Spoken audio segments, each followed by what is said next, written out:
ڕۆژنامەنووسی بەرپرسانی حکومی و حزبی و چالاکوانان و نوێنەری ڕخراوەکانی کۆمەڵی مەدەنی و سەندیکاکان بەخێر بێن بۆ مەراسیمی ڕاگەیاندنی راپۆرتی ساڵانەی سەنتەری میترۆ. ئامادەبوونتان سەرمێنەری پەرۆشیتانە بۆ کوردستانێک کە ڕێز لە ماف و کەرامەتی ئینسان بگرێت. ئازادی ڕادەربڕین و ڕۆژنامەگەری تیایدا پارێزراو بێت. بۆ گیانی پاکی هەموو ئەوانەی لە پێناوی ئازادیدا گیانیان بەخت کرد، بۆ گیانی پاکی شەهیدانی ڕۆژنامەگەری داواتان لێ یەکەم ساتێک بە بێدەنگی بۆستین.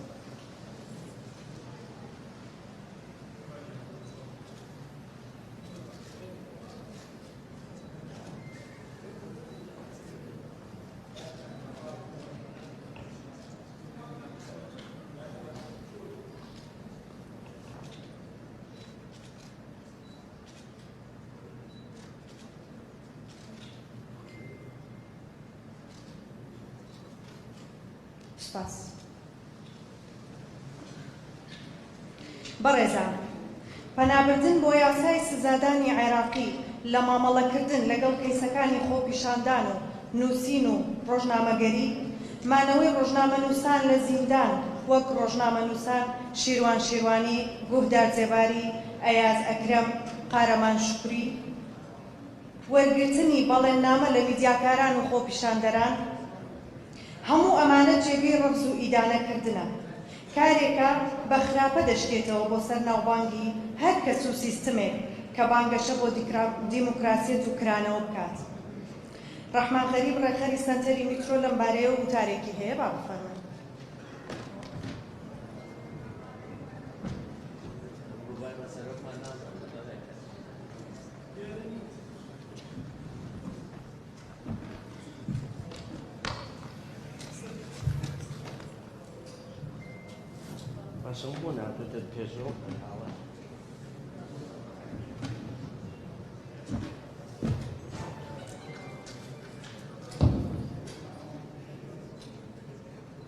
ئامادەبوانی بەڕێز،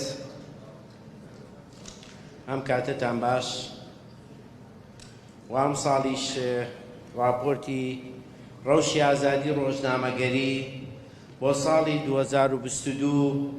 دەخینە بەردەستی ڕای گشتی و هەرسێ سەرۆکایەتێکەی هەرێمی کوردستان کە تیایدا سەنتەری میترۆ وەک ڕێکخراوێکی کۆمەڵگەی مەدەنی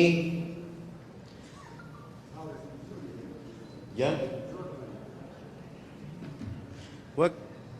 ئەلو کە تیایدا سەنتەری میترۆ وەک ڕێکخراوێکی کۆمەڵگەی مەدەنی چاودێر بەسەر جێبەجێکردنی یاساکانی ڕۆژنامەگەری، مافی زانیاری، تۆماری پێشێلکاریەکانی کردووە. داتاکان پێمان دەڵێن کە بارودۆخی کاری ڕۆژنامەنووسی بۆ ساڵێکی دیکەش پڕ ئاستەنگە و پێشێلکاری بەرامبەریان هێشتا نەبووە مای شەرمەزاری بۆ هەر کەسێک کە ئەنجامی دەدا لە هەر پلە و پایەیەکدا بێ. وەک ساڵانی دیکە کەشێکی دوژمنکارانە بەرامبەر بە ڕۆژنامەنووس لە عێراقدایە، تەنانەت لە ناو دەستگا میدیاکانیشدا زۆربەیان بێمافن. گرێبەستی چەوسانەوەی میدیاکاران کەمی و پێنەدانی موچەی چەرمانگەیان بووە بە دیاردا، لە باشترین حاڵەتیشدا موچەکانیان دوا دەکەوێت. جیاکاری زەقی موچەش لە نێوان خانمانی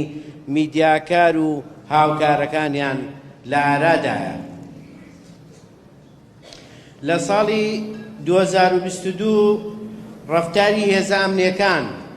بەرامبەر تیمەکانی ڕاگەیاندن لە کاتی ڕووماڵکردنی ڕووداوەکاندا گۆڕانکاری بەسەر نەهاتووە. زۆربەی ئەو ڕووداوانەی کە بەهای هەواڵیان هەیە ئاستەنگیان بۆ ڕۆژنامەنووسان دروست کردووە تا ڕووماڵەکانیان ئەنجام ندەن. دەست بەسەرکردن بەبێ فەرمانی دادگا، تومۆتیژی و شەقوەشاندن، پەلاماردانی تیمەکانی ڕاگەیاندن و توندکردنیان لە بنکەکانی هێشتنەوەی پۆلیس و زیندانی ئاسایش، هەڕەشەکردن و تۆقاندن،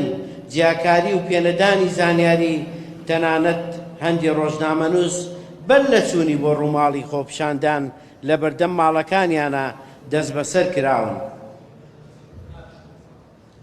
تیمەکانی میدیای هەرێمی کوردستان لە ناو باخچە و تەرمیناڵ، لە بەردەم زانکۆ و چێشخانە و نەخۆشخانە، لە بەردەم بانک و کۆمپانیا، لە یاریگا، لە بەردەم ماڵ و ئۆفیسی ڕۆژنامە نووسان، لە بازاری میلی و چایخانە، لە بەردەم قوتابخانە، پزیشکی دادوەری یان سوکایەتیان پێکراوە یان دەست بەسەر کراون و کەلوپەلیان لێزەوت کراوە، یان لە باشترین حاڵەتدا وێنەی ناو کامێرەکانیان پێسڕاوەتەوە بە زەبری هێز و لەژێر فشاری هەڕەشە و گوڕەشە لێ شوێنی ڕووداوەکان دوور خراونەتەوە. ڕۆژنامە نووسەکان بۆ ڕووماڵکردن ئامادەکردنی راپۆر لەسەر بۆردمانەکان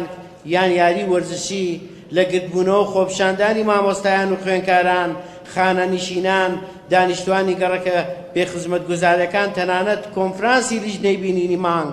جیاکاری یان ڕێگریان لێکراوە، وێنەکانیان پێسڕاوەتەوە. هێزەکانی ئاسایش، پۆلیس، چالاکی مەدەنی، دژە تیرۆر، پێشمەرگە، پاسەوانی کۆمپانیاکان، پاسەوانی بەرپرسان، هێزی نەناسرا و تەنانەت هاوڵاتی ئاسایی هێرشیان کردوتە سەر تیمی ڕاگەیاندنەکان و ڕێگریان کۆسپ و ئاستەنگیان بۆ دروستکردوون. هەر بۆیە لەم راپۆرتە پێشێلکاریەکانیان تۆمار کراوە. لە ساڵی 2022 وەک ساڵانی پێشووتر لە زۆرینەی کێشەکانی نێوان حکوومەت و دەستگاکانی ڕاگەیاندن، هاوڵاتیان و دەستگاکانی ڕاگەیاندن یاسای ڕۆژنامەگەری پێشێل کراوە، نەکراوە بە سەنگی مەحەک لە بری یاسای ڕۆژنامەگەری پەنا بۆ بڕیار و ڕێنمایی وەزارەتی ڕۆشنبیری و بەندەکانی یاسای سزادانی عێراقی براوە. بەڕێزان، ئەم ساڵ ئۆپراسیۆنەکانی سوپای تورکیا، پاسدارانی ئێران ئاسێکی ترسناکی هەڕەشەی بۆ سەرگیانی ڕۆژنامە نووسان و خەڵکی مەدەنی دروست کرد. لەلایەکە و هێرشانەی جیاوازیە ناکات لە نێوان ڕۆژنامە نووس و چەکدار، هەردووکیان بە یەک چاو بە دوژمن تەماشا دەکا وەک یەک بۆسەیان بۆ دادەنێت و دایان کا بە ئامانج. لەلایەکی دیکەوە دەستگاکانی ڕاگەیاندن زۆر بێباکانە و بێجێدانە سەلامەتی گیانی ڕۆژنامە نووسان دایانێرن بۆ بەرەکانی جەنگ تەنها لە پێناو پێشەنگێکی ڕۆژنامەوانی. هەندێکیان تەنانەت ئامادە بوو گیانی ڕۆژنامە نووسان بخاتە مەترسیەوە بێەوەی کەرەسی سەلامەتی پیشەیان بۆ ئامادە بکە. سوپاس بۆ هەموو هەڵسوراوانی ئازادی ڕۆژنامەوانی و کۆمەڵگەی مەدەنی و هاوپیشەکانمان ئەکەین کە هاوکار بوون بۆ تۆمارکردنی پێشێلکاریەکان دژ بە مافە سەرەتاییەکانی ڕۆژنامە نووسان و شکۆی پیشەکەیان.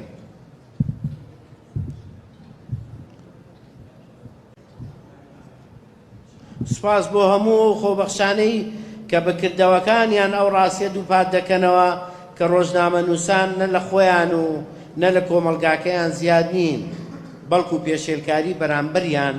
پێوەرێکی بنەڕەتی و دەرخەری بارودۆخی مافی مرۆڤە لە هەر کۆمەلگایەکدا. زۆر زۆر سوپاس.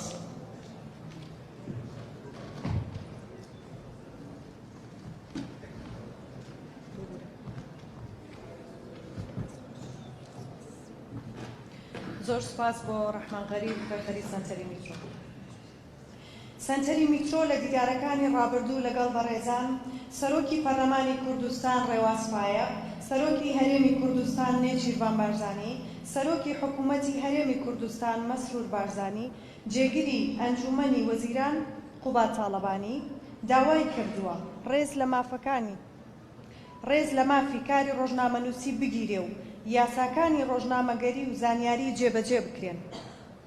ڕێز لە سەروەربوونی یاسا بگیرێ و کۆتایی بە دیاتەی دەربازبوون لە سزا بهێنرێت، ڕێز لە مافی ئازادی ڕادەربڕین و خۆپیشاندانی ئاشتی خوازانە بگیرێت و بەشداربووانی ڕاپێکی زیندان نەکرێن. بەڵام داتاکانی سەنتەری میترۆ پێمان دەڵێ کە جارێ ڕەوشەکە باش نییە و پێویستی بە گۆڕانکاریە.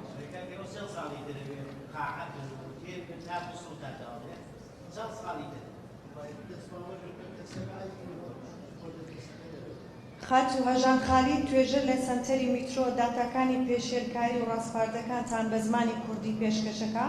خات و پەریان بۆ نوێنەری کەناڵە عەرەبیەکان با هەردووکیان بفەرمون.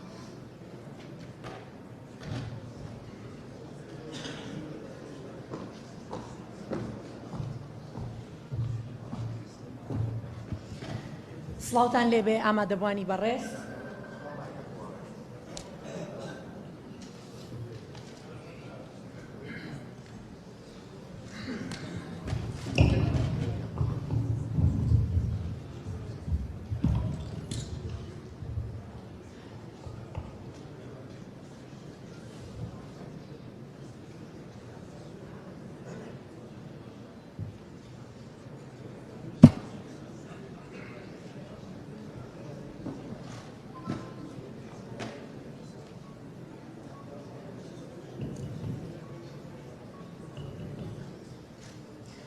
سڵاوتان لێبێ ئامادەبوانی بەڕێز. ئێستاش من داتاکانی سەنتەری میترۆتان پێشکەشەکەم کە بۆ ساڵی 2022 ئەو پێشەکارانە دەخاتە ڕوو کە بەرامبەر بە ڕۆژنامەنووسان و دامەزراوەکانی ڕاگەیاندن لە هەرێمی کوردستاندا ئەنجام درراوە. بەڕێزان، لە ساڵی 2022 دا 431 پێشێرکاری بەرامبەر 301 ڕۆژنامەنووس و دامەزراوەی میدیایی ئەنجام درراوە بەم شێوەی خوارەوە. ڕێگریکردن 195، زەوتکردن و شکاندنی کەلوپەری ڕۆژنامەوانی 68، هێرش و هەڕەشە و سوکایەتی 46، دەست بەسەرکردن و بەبێ بڕیاری دادگا 64، دەستگیرکردن بە بڕیاری دادگا 4، لێدان و برینداربوون 26، داخستنی نووسینگەی کەناڵ 1، هێرشی موشەکی 2، هەڵکوتانە سەر ماڵی ڕۆژنامەنووس 3، هێرشی ئەلکترۆنی 6، پڕکردنەوەی بەڵێننامە 16. بەڕێزان، سەنتەری میترۆ جەخت دەکاتەوە لەوەی ئازادی کاری ڕۆژنامەگەری، مافی گەیشتن بە سەرچاوەکانی زانیاری و دەستەبەرکردن و بڵاوکردنەوەی بە شێوەیەکی ئازاد، هەروەها ئازادی بیرروڕا و ڕادەربڕین و خۆپیشاندانی مەدەنی ئاشتی خوازانە بەپێی یاسای نێودەوڵەتی و ناوخۆ پارێزراوە. لێرەشدا وەک سەنتەری میترۆ دەمانەوێت چەند ڕاستپاردەیەک بخەینە ڕوو بۆ حکوومەتی هەرێمی کوردستان. یەکەم، داوا لە حکوومەتی هەرێم دەکەین فەرمانبەرانی فەرمانگەکانی حکوومەت بەپێی یاسای ڕۆژنامەگەری و یاسای مافی بەدەستهێنانی زانیاری پەیوەندیان لەگەڵ دەستگاکانی ڕاگەیاندن ڕێک بخەن، بربەز نەخەنە بەردەم کارەکانیان. دووەم، سەبارەت بە کەیسەکانی تایبەت بە بڵاوکردنەوەی وەک نووسین، ڕەخنا، تەنس، وێنەی کاریکاتێر و بەدواداچوون راپۆرتی بنکۆڵکاری جگە لە پۆلیس هیچ دەستگایەکی ئەمنی بۆی نەبێت ڕۆژنامەنووس بانگ بکات، ئەویش تەنها بە فەرمانی دادوەر بێت. سێەم، ڕێگە نەدرێت فەرمان و بڕیاری هیچ وەزارەتێک جێگەی بڕگەکانی یاسای ڕۆژنامەگەری بن لەسەر بنچینەی ئەوەی کە بڕیار و فەرمانی وەزارەتەکان کە پێچەوانەی یاسای ڕۆژنامەگەری و بەدەستهێنانی زانیاری بن هێزی یاساییان نییە. چوارەم، نەبوونی مۆڵەتی ڕسمی گرتبوونەوە کۆنگرەی ڕۆژنامەگەری ڕێپێوان خۆپیشاندان ئاهەنگی سەر شەقامەکان یان هەر چالاکیەکی گشتی نەکرێنە پاساو بۆ ڕێگریکردن لە ڕووماڵی ئەو چالاکیانە. پێنجەم، راپۆرتەکانی ڕێکخراوە بیانی و ناوخۆییەکانی داکۆکی کار لە مافی ڕۆژنامەنووسان مافەکانی مرۆڤ کە تایبەتن بە پێشێرکاری و لادان لەلایەن حکوومەت و پەرلەمانەوە بە هەند وەربگیرێن و لە جیاتی وەڵامدانەوە و ڕەتکردنەوەی کار لەسەر نەهێشتنیان بکرێت. شەشەم، بەرپرسانی حکومی و حیزبی ڕەخنە قبوڵ بکەن و وەک سەرچاوەیەک بۆ باشترکردنی کارەکانیان دی بڕوانن. داوا لە هەمووان دەکەین لە کاتی بوونی کێشە لە نێوان ئەوان و ڕۆژنامەنووسان دەستگاکانی ڕاگەیاندن پەنا بۆ دادگاکان بەرن. حوتەم، لە دادگاکاندا دادوەری تایبەتمەند بە کێشەکانی بڵاوکردنەوە دەستنیشان بکرێت. هەشتەم، لە پێدانی زانیاری و ئامادەبوون لە کۆنگرەی ڕۆژنامەنووسی و ئەو ڕووداوانەی بەهای هەواڵیان هەیە جیاوازی نەکرێت لە نێوان دەستگاکانی ڕاگەیاندن. زۆر سپاس.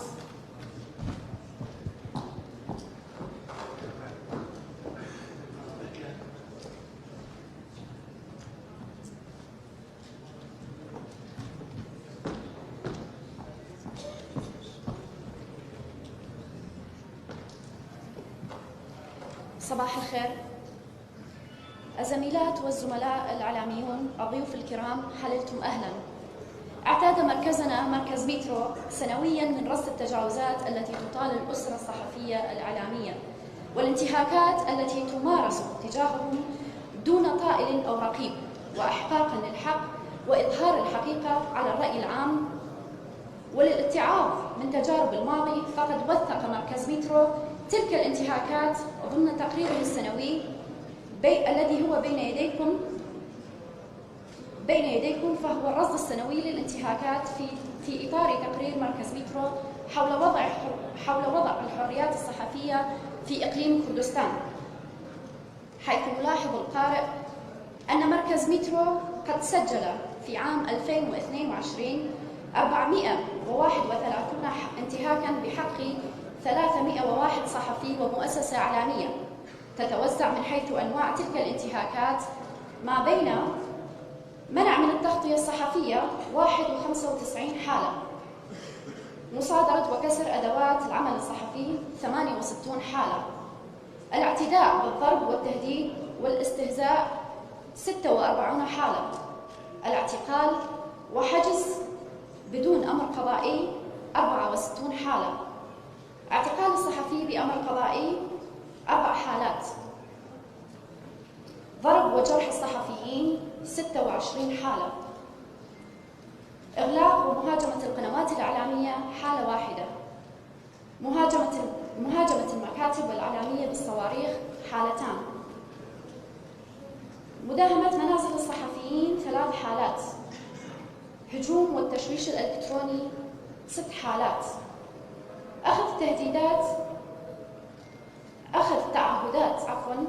خطية من الصحفيين 16 حالة. هذا والعديد من التجاوزات التي لم يتم الإخبار عنها، على أمل أن نستقبل عامنا الحالي بالبشر والخير، وعلى الأقل الحد من التجاوزات والانتهاكات التي تمارس ضد الإعلاميين، عام سيادة الرأي والرأي الآخر والحرية للجميع وللجميع. وشكرا.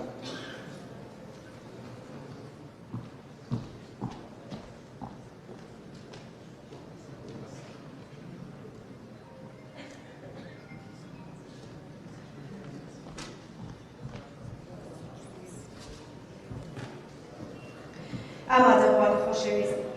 بەڕێز پارێزگاری سلێمانی لە سەرەتای دامەزراندنی سەنتەری میترۆ کە ئەو کات مامۆستای زانکۆی سلێمانی بوو، ئێستاش کە پارێزگاری سلێمانیە پاڵپشتی ئامانجەکانی سەنتەری میترۆ بووە.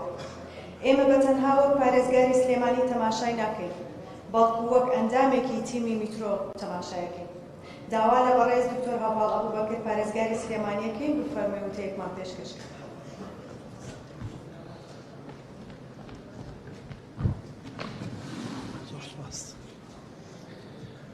بەناوی خوای بەخشندەی میهرەبان، بەڕێزان سەنتەری میترۆ و ڕێکخراوی پاڵپشتی میدیایی نێودەوڵەتی، ڕێز سەرۆکی سەنتەری میترۆ و ستافی کارکردن لە سەنتەری میترۆ، هەموو ئامادەبوان و ئامادەکارانی بەڕێز پڕ بەدڵ بەناوی پارێزگای سلێمانیەوە سوپاسی ئەم هەوڵە ساڵانەیی سەنتەری میترۆتان لێ یەکەم. ڕووماڵکردن و کۆکردنەوەی داتا و زانیاریەکان و پێشێرکاریەکان، سوکایەتی پێکردن و دەستکەوتەکان بەدەستی خۆمان زۆر گرنگترە لەوەی هەر ڕێکخراوێکی نێودەوڵەتی ئەمە لەسەرمان کۆ بکاتەوە یا لەسەرمان بڵاو بکاتەوە. گرنگە خۆمان بەدەستی خۆمان لە نزیکیمان بە ڕووداوەکان، لە پێشێرکاریەکان، لە یاساکان و ناوەڕۆکەکانیان بتوانین ڕازگۆیانە تۆماری هەموو ئەو داتایانە بکەین کە ڕۆژانە لە کاتی ڕووماڵکردنی ڕووداوەکانە لە پیا هەڵبژان و بارودۆخەکانە ڕوبەڕووی ڕۆژنامەنووسانە بێتەوە. ڕۆژنامەنووسان بۆ ئێمە زۆر گرنگن، چونکە ئەوان نە دادوەرن، نە پارێزەرن، نە سەربازن. بەبێ ئەوەی ڕاست پێدرابن یا بەبێ ئەوەی کە دەستکەوتێکیان لە بابەتەکەیە هەبێ، بەبێ ئەوەی هاندان بکەن یا بڕیاردان بکەن یا پاڵپشتی بکەن، زانیاریەکان وەکو ئەوەی هەیە نەک وەکوەوەی خۆیان حەزیان لێتی ئەیخەنە بەردەستی خەڵک. دوجار خەڵک لە زانیاری ڕاستەوە ئەتوانێت کاردانەوە و هەڵوێست و بڕیار و ئامانجە ڕاستەکانی بێنێتە دی. بەبێ زانیاری ڕاست ئێمە ناگەینە هیچ بڕیارێکی ڕاست، و ئێستا کوردستان و سەرکردایەتە سیاسیەکانیشی ژیرۆدەی نەبوونی زانیاری ڕاست و تێکەڵاو نەبوون بە خەڵکو و نەخوێندنەوەی راپۆرت و کاروبارە ڕۆژنامەگەریەکانن نەبینینی خەڵکە بۆیە وای لێکردوون ئەوان لە دۆڵێک بن و هاوڵاتیان لە دۆڵێکی تر بن. بۆ ئێمە زۆر گرنگە ڕۆژنامەنووسان پارێزراو بن، یاساکان پارێزەری کەرامەتی ئینسان بن، کەسێتی ئینسان بن، ژیان و دەرەتان و پێگەی ئینسان بن و لە ناویشانە ڕۆژنامەنووسان، چکە ئەمان بە نوێنەرایەتی هەمومان گیانفیدایی لەگەڵ خۆیان ئاکەن بۆ دەستخستنی زانیاری ڕاست ئەچنە ناو گەرمە و ئاگری ڕووداوەکانەوە بۆی داتا و زانیاریەکانمان بە شێوەیەکی بێلایەنانە، وردانە، بابەتیانە، ڕاستیانە، بابەتیانە پێشکەش بکەن. بە دڵنیاییەوە ئەگەر ئێمە میدیایەکی لەو شێوەیەمان هەبوو، کۆمەڵگایەکی زۆر زندی و کارامانە بێ و حکوومەتێکمانە بێ کە بەردەوام گوێڕایەڵی داواکاریەکانی خەڵکو و بەهێندوەرگرتنی ئەو ئامار و داتا و زانیاری و راپۆرتانە ئەبێ وەکو ئەمەی کە ئەمڕۆ سەنتەری میترۆ بڵاوی کردوێتەوە. بەڕێزان ئێمە کۆمەڵێک گرفتمان لەم کایە هەیە، هیچ کایەکمان تەواو نییە بە کاری ڕۆژنامەگەریشمانەوە. من دڵنیاتان دەکەمەوە ئازادی ڕۆژنامەگەری لە پارێزگاکەی ئێمە و لە وڵاتەکەی ئێمە هەیە. هەر ئەو مایکانی لە بەردەمی منادانراون کە گزارشتێکی ڕاستەقینە لەو ئازادیە زیاتر لە چل مایکن، زیاتر لە 80 کەناڵ ئەمڕۆ لەم هۆڵەیە لەگەڵمانە ئامادەن. ئازادی ڕۆژنامەگەریمان هەیە، بەڵام ڕۆژنامەگەری ئازادمان وەکو پێویست نییە. سەرچاوەی دارایی ئەم کەناڵانە کوێن؟ سیاسەتی ئاراستەکردنی راپۆرت و پەیامەکانی ئەم کەناڵانە کوێن؟ دوجار ئەمانە لە بەرژەوەندی کوێیەکەونەوە؟ ئایا ئەمانە نابێ ببن بە بەشێک لە دامەزراوەیەکی نیشتیمانی کە بەقەت حکوومەت و ڕێکخراوە مەدەنیەکان و خەڵک، بەقەت دادگا، بەقەت پەرلەمان خۆیان بە بەرپرسیار بزانن لە گەشەکردن و پاراستنی ژیانی گشتی ئەم وڵاتە، یا تەنیا وەکو هێزێکی ئۆپۆزیسیۆن کە بە میتۆدی سەردەمی پێش ڕاپەڕین وەکو ئۆپۆزیسیۆنە سیاسیەکانی کە هەمانە پێیان وایە کە ئەبێ ئیلام حکومەتە بڕوخێەوە ئەوان دروستی کەنەوە، ئەوەی لە حکومەتی شایەپی وایە بێ بە خوێن لێی بسەنی. لە بینی ئەم دوو بەرداشەیە دیموکراسیەت و ئازادیەکان و ئازادی ڕۆژنامەگەری و ئازادی ڕادەربڕین و ئازادی تاکەکەسی و ئازادیە گشتیەکانیش ئەکەونە بەرمەترسیەوە. بۆیە ئێمە ئێستا لە دۆخێکی زۆر زۆر هەستیار و ناهەموارن، لە دۆخێکانی بەهۆی ئەو ململانە سیاسیانەی بە تایبەتی لە بێباکی هێزەکانی تر و لە ململانەی سەختی نێوان دوو هێزە سەرەکیەکەی حکومەت هێرێمی کوردستانە هەیە، ناسەقامگیری سیاسی دروست بووە. بەهۆی ئەو بارودۆخەی لە عێراقا هەیە، لە وڵاتەکانی چواردەورمان هەیە کە هیچیان بارودۆخی سیاسیان، ئابووریان، کۆمەڵایەتیان جێگیر نییە و بۆ بارودۆخی شەڕی کە لە ناو کۆمەلگای نێودەوڵەتیە هەیە، کاردانەوەی ڕاستەوخۆی لەسەر ژیانی ئینسان، بژێوی ئینسان، ئازادیەکانی و بەدڵنیاییەوە لەسەر ئازادی ڕۆژنامەگەریش دروست کردووە. نەبوونی سەقامگیری سیاسی وا ئاکات کە پێشێلکاری بەردەوام ڕووبە و نەگرتنەبەری شێوازی مەدەنیانە بۆ گزارشکردن لە داواکاریەکان و گۆڕینی خۆپشاندانەکان بۆ ڕاپەڕین توموتیژیێنێتەکایەوە، چ لە دەسەڵاتی ئێمە دەرەچێ وەکو ئیدارەی خۆجێتی کە ئێمە تاو کاتە دەسەڵاتی پاراستنی ئاسایش و ئارامیمان هەیە کە داواکاریەکان بەڕسمی پێشکەش کرابن و داواکاریەکانیان بە شێوازێکی مەدەنیانە، بە شێوازێکی ئاشتیانە پێشکەش کرابێ و بەبێ بەریەکەوتن بێ و بەبێ پیاهەڵبژان و تەقەکردن بێ کە تەقەی تێکەوت، کە پیاهەڵبژانی تێکەوت، کە ماڵی گشتی یا ماڵی تایبەتی کەوتە بەرمەترسیەوە. دڵنیاتان دەکەمەوە لە دەسەڵاتی پارێزگای سلێمانی و هەموو پارێزگارێک لە کوردستان و عێراق دەرەچێ هەیەتێکی ئەمنی باڵا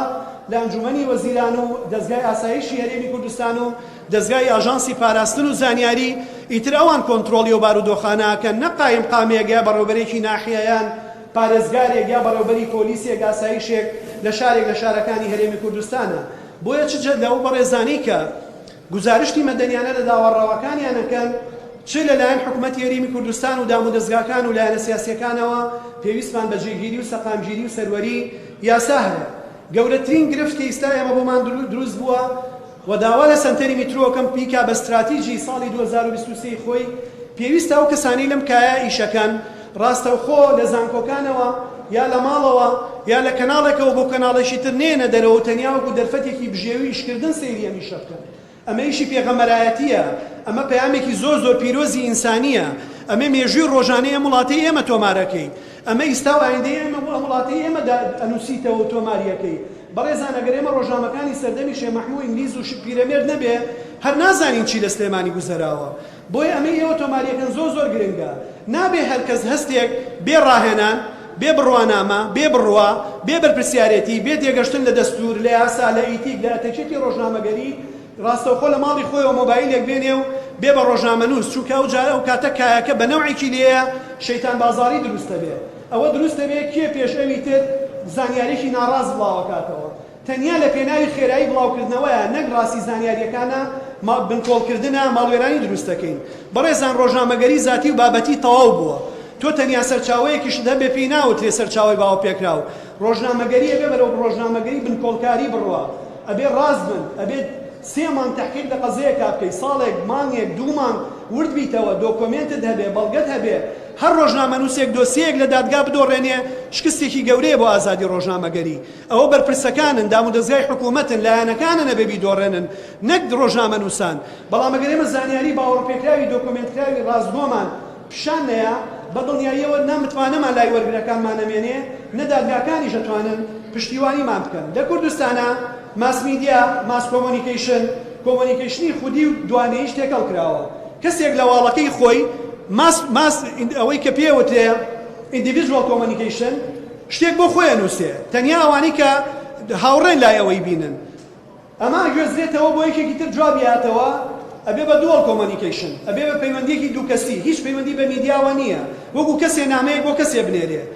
کۆمنتێ بۆ کەسێ گەنێرێ مەسیجێ بۆ کەسێ گەنێرێ ئەمە دەرفەتی بڵاوبوونەوەی لە میدیایە نییە لەوە واچێتە ناو ماس کۆمۆنیکیشنەوە ماس کۆمۆنیکیشن بۆ ژمارەیەکی زۆری دیاریکراوی ئەو خەڵکانەیە کە ئەیانەیە و زانیاریانیان پێ بگا ئەچێتە سۆشیال میدیاوە ئەمەی سۆشیال میدیا ماس میدیاکانی ئێمە ئەم شتە تاکە کەسی ئەم کەسایە هێنێ ئەیکا بە پامێکی هەموو خەڵک ئەیکا بە ڕای هەموو خەڵک ئەیکا بە تێڕوانینی هەموو خەڵک بەبێ ئەوەی هەموو خەڵک ئەم ڕایان هەبێ یا پشتگیری ئەم ڕایان کردبێ لەگەڵ ئەم ڕایە بوو من بۆیە من کاتان لێ یەکەم لەم بۆنەیەیە زۆر ئاگامان لەوە بێکە پێویستمان بە سەرچاوەی ڕوون و ڕاست و باوەڕ پێکراوە پێویستمان بە ڕووماڵی مەیدانیە پێویستمان بە بەڵگە و دۆکومنت و سەلماندنە پێویستمان بە زانیاری ڕاستە بۆی کاردانەوەی ڕاست دروستکە و لەگەڵ ئەمانەیە بەڕێزان ئێمە لەم دۆخەیتیاین ئەگەر ڕۆژنامەنووسان بە ئەمانەتەوە مامەڵە نەکەن کارەساتی گەورە ڕوئەیە و ئێمە وەکو حکومەتی خۆجێی پارێزگای سلێمانی دڵنیاتانەکەینەوە قەڵایەکە بین لە پشتانەوە قەڵغانێکە بین لە پێشتانەوە ئەمەمان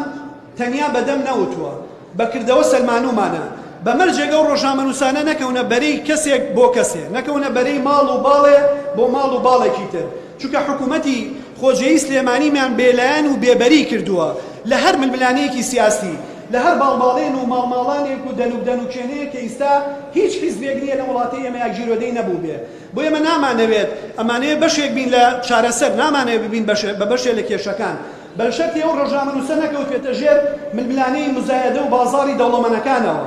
ئەو خەڵکە خاوەن بەرژەوەندیانەوە سەرمایەدارەکانەوە بۆ شەیتان بازارکردن نەبێ بۆ لێدان لە بەرژەوەندی تایبەتی کەسێ نەبێ دڵنیاتانەکەمەوە و سوپاسیشتانەکەم خۆتانە و شایەتیتان بۆ یاوین پارێزگای سلێمانی یەکەم شوێنە لە کوردستان و پێشەوەش کە سەرۆکی ئەنجومەنی پارێزگا بووین لەسەر یاسای پێدانی زانیاری هۆبەی زانیاری پێدانمان لە هەموو دامودەزگاکانی پارێزگای سلێمانی وەکە کارژێڕیەکان بە قەزا و ناحیەکانەوە کردووەتەوە هەر کەسێک نەک ڕۆژنامەنووسکە ئەرکمانە داوای هەر بەڵگە و دۆکۆمنتێ بکە وەکو خۆی ئەیخینە بەردەستی و پیشانی ئەین و زانیاریەکانی بۆ کۆپیەکەین لە بەردەستیا بێ و لە هەمان کاتە لەگەڵەوەی ئەوەمان کردووە بەردەوام لەناو ڕۆژنامەنووسانین بە شەو بە ڕۆژ وەڵامیانینەوە بەڵام ئەوانی ژەبێ ئیستاتیە بگەن لەم ژمارە زۆری لە بەردەستی منایە بەڕاستی هیچ کەسێک ناتوانێت بۆ هەر یەکێک لەمانە لێدوانێکی تایبەتی بە پێویستە ئەم شوێنانە سنتەری میترۆ سندیکای ڕۆژنامەنووسان و ڕۆژنامەنووسان خۆیان کە گروپ و پەیوەندیەکی باشیان هەیە بتوانن زانیاری ڕاستەکان لەگەڵ یەکتریا شێر بکەن بۆی دامودەزگای دەوڵەت نەبێ بە سەرچاوەی میدیاکان خەریکی کاری جێبەجێکردنی خۆی بێ بە پێی یاساکان خۆشەویستان نەمێ پڕ بەدڵ سواسی ئەوەی خۆشەویست بکەم کە لە هەڵوێستی ئێمە لەگەڵ ئێوە کراوەی دەرگاکانمانە هەمووتان بە نوێنەرایەتی هەمووتان تاژەگوڵینی ڕۆژنامەنووسانی پارێزگاکە و کوردستانتان لەسەر ئارامگەی باوکی ئێمەدانا کەەوە بۆ ئێمە گەورەترین دەستکەوت بوو و گەورەترین پرسەی لەسەر دڵی ئێمە سوک کرد چونکە پشتیوانی ئێوە بۆ دامودەزگای خۆجێی لە سلێمانی دەلالەت و واتایەکی گەورەی هەیە دڵنیاتانەکەمەوە ئێمە لەگەڵتانە بین پشتیوانتانە بین و ئەو پێشێکاریانەی کراون هیچ پێشکاریکاریی ڕێکخراونین ڕێکە پێدراونین فەرمان بە هیچ کەسێک نەکراوە نەک لەگەڵ ئێوە لەگەڵ خۆپیشاندەرانی شاتوموتیش بێ کە ڕۆژانە نییە لە سلێمانی ئەگەر هیچ شتێک نەبێ سێ خۆپیشاندان نەبێ بۆ هەر بابەتێ بێ ئێمە شانازی بۆ ئازادیاکەین کە لەم ناوچەیە هەیە و بۆیە سلێمانی پارێزراوترین ناوچەی عێراق و کوردستانە لە ڕووی ئەمنیەوە لە بەرەوەی ڕێژەی ئازادیەکان لێرە زۆر جیاوازترە لە شوێنەکانی تر ئێمە گەشتوینە تاوکێشەیەک لە هەر شوێنێک ئازادیەکان ڕێکخرا و پارێزراو بن بە دڵنیاییەوە ئاسایش و ئارامی لەو شوێنەیە باشە بن لەگەڵ هەموو ناکۆچیانەی لێرە هەن لەگەڵ ئەوەی 42 حیزبی مۆڵەت پێدراوی حکومەتی هەرێم لەم شارەی منا هەیە هەموو هێزە چەکدار و ئۆپۆزیسیۆن و سیاسیەکانی پارچەکانی تری کوردستان لەم شارەی منا هەیە هەموو حیزبە سوننە و شیعەکان ئۆفیسەکانیان لەم شارەی منا هەیە و هیچ هێزێکی سیاسی بەوەی خۆشمەوە دوو کەسیان ناتوانێت لەسەر مێزێدا بریشن قاوەیە بەیەکەوە بخۆنەوە و گفتوگۆ بکەن بەڵام ئێمە ئیدارەی ئەم هەموو ناکۆک و جیاوازانەمان ناوە ئەگەر پشتیوانی ئێوەمان لەگەڵا بێت بۆ دەرخستنی ڕاستیەکان نەک بۆ شاردنەوەی گەندەڵیەکان لە دام و دەستگای ئێمەیە نەک بۆ کەپکردنی دەنگی ناڕازی نەخێر ئێمە ئەمانەوێت ڕاستیەکان ئێوە ئاوێنەیەکی ڕوون بن بۆ پیشاندانی کۆمەڵگاکەمان نەک بۆی تووشی سەرگەردانی بێ بەڵکو بۆ ئەوەی خۆی بتوانێت خۆی لە بەردەماشاکە بۆ یەکەم جارە ئەیڵێم چونکە زۆر باسی ئەو شتان ناکرێت کە ئەبوو نابوو بیڵێم بەڵام ئەیڵێم من شانازیەکەم وەکو ڕۆژنامەنووسێک وەکو مامۆستایەکی زانکۆ اینجا وەکو پارێزگاری سلێمانیش لەو خۆشەویستانەمان کە دەستگیر کراون لە بادینان ئێمە لە ڕێی دۆستەکانمانەوە هاوکاریمان کردوون لەگەڵ حکومەتی هەرێمی کوردستانە بەداخەوە داوامان کرد و ئەمان گەیاندە نەتیجە بەڵام کە کاتێ زانیان نەگەینە نەتیجە بەڕاستی هەنێک سەردان و هەنێک بەیاننامە دەرچوون ڕیسەکەیان لە ئێمە کردەوە بە خوری ئەجینا ئیستا من دڵنیام کەسیش لە زیندانەکانە نامایەوە کۆمەکی داراییمان پێشکەش کردوون پشتیوانی خۆمانمان پێشکەش کردوون و هیچ سازشێکیش ناکەین لەوەی ئەگەر ئێمە لە هەر پێکێکی حکومڕانیا بین نابێ ڕۆژنامەنووسێک و کەسوکارەکەی بەبێ بژێوی و بەبێ دەرەتان ژیان بەرێتە سەر شانازیەکەین بەوەی کە لەگەڵ کەسوکاریان نابووین لەگەڵ هاوڕێکانیان نابووین لەگەڵ ئەو دەرفەتی ژیانانەیە بووین کە هەین ئیستاژ لەم ڕاگەیاندراوی سەنتەری میترۆیە ئومێ دەکەم ئێمە تەنیا بەس سەیری ژمارەکان نەکەین و بەراوردیانکەین ئەم ژمارانە ئەگەر یەکیش بن نەک 495 بۆ ئێمە زۆرن ئەم وڵاتی ئێمە بۆ ئەوەی کەسێتێکی باش و سەروەری خۆی بەباشی بە وڵاتان بگەێنێ پێویستە ڕێزی ئینسان بگرێ ڕێزی ئاسادیەکان بگرێ ڕێزی یاسا بگرێ بۆیە جارێکی تر دووپاتی ئەواکەمەوە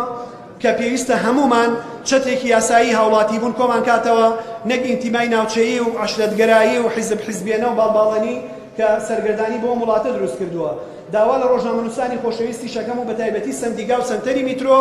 کارێ بکەن لەگەڵ پەرلەمانی کوردستانە بۆ هەموارکردنەوەی یاسای ژمارە 35 چونکە کاتێک کە نووسرا ئێمە یەکێ لە کاراکانی نووسینەوەی ڕەشنووسەکەی بووین لەگەڵ دکتۆر سامان فەوزیات تکا و ڕەجای داوا دنیامان لە ڕۆژنامەنووسان کرد کە بێ سزاکان دیاری بکەین بەڕێزان ئێوە باسی یاسای سزادانی عێراقیەکەن لەبەرەوەی ئێوە ڕازی نەبوون سزاکان دیاری بکرێت لە یاسای ڕۆژنامەگەریە دادوەر کە تۆ تاوانێکەکەی تو لەویان ناوی نەهاتووە ئەگەڕێتەوە بۆ یاسای سزادانی عێراقی چونکە لە هەر یاسایەکە ئەگەر چارەسەری بابەتێکی تیان نەبێ دادوەر ئەگەڕێتەوە بۆ ئەو بڕگە و مادەیی کە لە یاسایەکی ترا هەیە بۆیە تکاتان لێ یەکەم ئێمە نابێت لە سزا بترسین ئەبێ پێشێرکاری نەکەین بەڕاستی ئەمە وەکو مەسەلەی تیژڕەوی وایە تۆڵەی خێرا بڕۆی تووشی حادیسابی ئەڵێ نەکە من خێراڕم با خەڵک خۆی لایە ئەمە نابێت بەڕاستی بۆیە داوا لە ئێوەی خۆشەویستی شەکەم بەم یاسایە پشنەوە چونکە ئەم یاسایە لە دادگاکان جێبەجێ ئەبێت ئەو تێگەشتنە هەڵەیە نییە کە لای زۆر لە ڕۆژنامەنووسەکان هەیە بەڵام کاتێ دادوەر دۆسیەکێتە بەردەستی باسی تەشیرەکە باسی سەبەکە باسی قەسفەکە ناچارە بێ بگەڕێتەوە بۆ یاسایە کە معالەجەی ئەم حاڵەتەی بۆ کردووە و ئەو بەو حاڵەتانی کە ڕۆژنامەنووسێک کا جاری وایە لە جیاتی حیزبی سیاسی تەقە لە خەڵکەکە تەقە لە هاوڵاتیەکە یعنی ئەمە لە کاری ڕۆژنامەنووسیە چێتە دەرەوە بۆیە تکاتان لێ یەکەم با هەمومان تێگەشتێکی یاساییانەمان هەبێ و ئیش بۆ بکەین ئەگەر یاساکە هەموو ئەو شتانەی تیانە کە ئازادیەکانە پارێزێ و هاوسەنگی و دادپەروەریە پارێزێ هەمواریکەین و ئەگەر لە دادگاکانە جێبەجێ ناکرێت کاری لەسەرکەین و پێویستە ڕۆژنامەنووسان ڕۆڵیان لە لکاندنەوە و ئاشکردنەوەی ناوماڵی کورد دەبێت چونکە بارودۆخی کوردستان ناهەموارە یەکبوون و یەکڕێزی کورد نەبێت ئەوەی کە ئێستا ئەمە لێ هۆڵەکۆ کردوێتەوە نامێنێ و من دڵنیاتانەکەمەوە هیچ سەقامگیریەک نامێنێ جارێکی تر زۆر سوپاس بۆ سەنتەری میترۆ بۆ ئەو دەستگا خۆشەویستەی کە پشتیوانی کردوون بۆ یەک بەیەکی ئێوەی بەڕێز و کەناڵەکانی ڕاگەیاندن سوپاس بۆ کەناڵەکانی ڕاگەیاندن لە سلێمانی کە توانیویانە بە شێوەیەکی باش لەگەڵ یەکا لەگەڵەوەی وەکو یەک نانووسن بەڵام لەگەڵ یەک تەبابن کۆک بن تەمەناکەم ئێمەش بتوانین لە نیشا خزمەتکاری ئێوەی خۆشەویست بین شاد و سەربەرز و سەرکەوتوو